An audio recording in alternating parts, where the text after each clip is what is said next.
What's up guys, welcome to another video. Today I'm going to show you how to do a factory carrier unlock. I have unlocked hundreds of phones using this method and for me it's my favorite. It works perfectly. What a carrier unlock does, it allows you to use your phone with different providers. If you travel and if you want to switch SIM cards from a different company anywhere in the world, you just simply go ahead, you put your SIM card into your phone and your phone will work without any issues. So we're going to begin. The first thing you have to do is to open your phone's application, just as if you were going to make a call. And then you have to get the phone's IMEI number.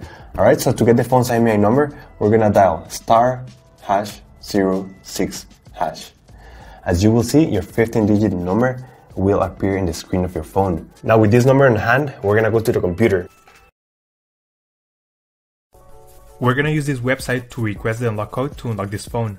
So first you need to fill in the information about the phone you want to unlock in this form. The processing times may always vary, so be very patient. It may be very fast sometimes, but sometimes it may also take a little bit longer, so just keep that in mind.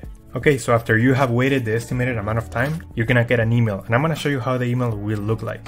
And as you can see here, I got this message and it confirms that the phone has been unlocked. If you have any questions, please leave them on the comment section down below and I'll try to answer all of your questions. Thank you so much and I'll see you on the next one.